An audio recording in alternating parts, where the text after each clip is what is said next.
अस्सलाम वालेकुम व्यूअर्स, उम्मीद करते हैं आप खैरियत से होंगे। हाज़िर हैं आपकी खिदमत में एक नई वीडियो के साथ। आज की वीडियो बहुत स्पेशल होने वाली है। आज की वीडियो उन लोगों के लिए है जो नियर फ्यूचर में सोलर सिस्टम लगवाना चाह रहे हैं या उनका प्लान है कि उन्होंने सोलर सिस्टम इंस्टॉल करना है।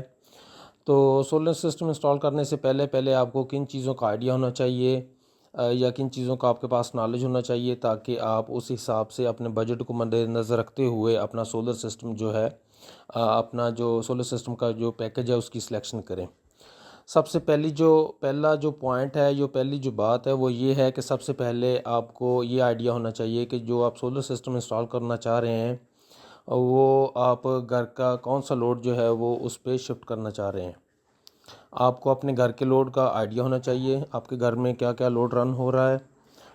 सपोज़ अगर आप घर में एसी है, आपके पास 1.5 टन का फ्रिज है, उसके साथ पंखे हैं, लाइट है या कोई और लोड है, तो आपको इस चीज़ का मुकम्मल आइडिया हो और आपको नॉलेज हो कि आपने कौन सा जो लोड है वो आपने सोलर सिस्टम पे रन करवाना है।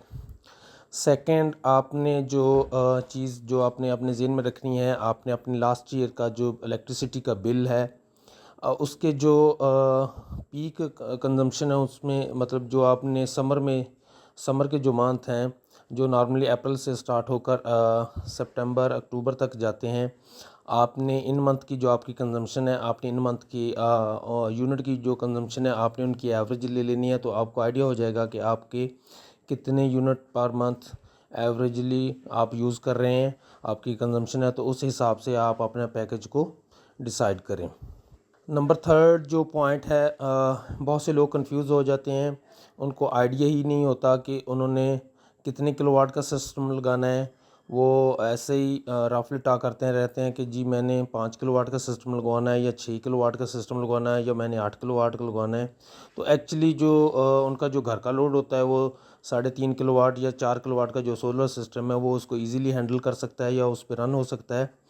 तो ये पहले आप चीज़ें क्लियर कर लें। फॉर एग्जांपल, अगर आपने एक 1.5 टन का डीसी इन्वर्टर एसी रन करना है, एक आयरन रन करनी है, या आपके पास एक छोटा स्मॉल वाटर पंप है और लाइट और फैन वगैरह, तो आपके लिए 3.5 किलोवाट या मैक्सिमम 4 किलोवाट का इन्वर्टर सिस्टम सोलर सिस्टम जो है वो इनफ होगा।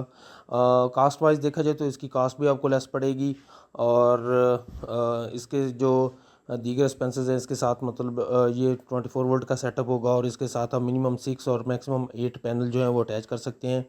तो ये कास्ट फैक्टर वाइज आपको इजी पड़ेगा। उसके बाद जो आखिरी पॉइंट है इन्वर्टर की सिलेक्शन। तो आप अपने बजट को ज़हन में रखते हुए इन्वर्टर की सिलेक्शन करें।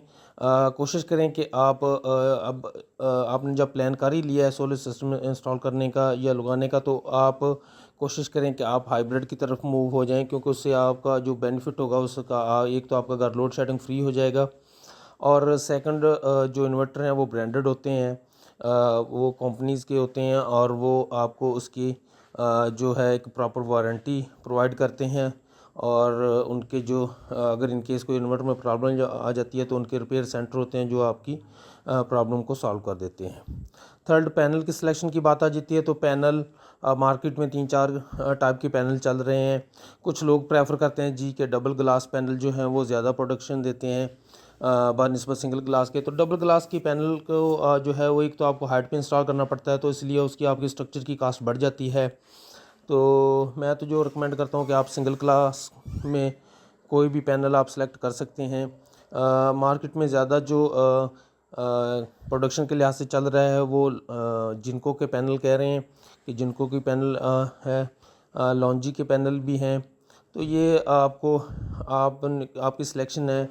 इनमें जस्ट प्रोडक्शन का ये कह लें कि माइनर सा फ़र्क होता है 19-20 का, वो कोई इतना मेजर फ़र्क नहीं है, लेकिन कास्ट वाइज आप देखे जाएँ तो 3-4 रुपये पर वाट के हिसाब से इनकी प्राइस का डिफरेंस होता है। तो ये चीज़ें आप ज़हन में रखें। सोलर रिलेटेड प्रोडक्ट बाय करना चाहते हैं तो आप हमारी वेबसाइट sandhusolars.com पर आकर अपना ऑर्डर बुक कर प्लेस कर सकते हैं। इंशाल्लाह हम आपको 4 से 5 वर्किंग डेज़ में आपका ऑर्डर आपके डोर स्टेप पर डिलीवर कर देंगे।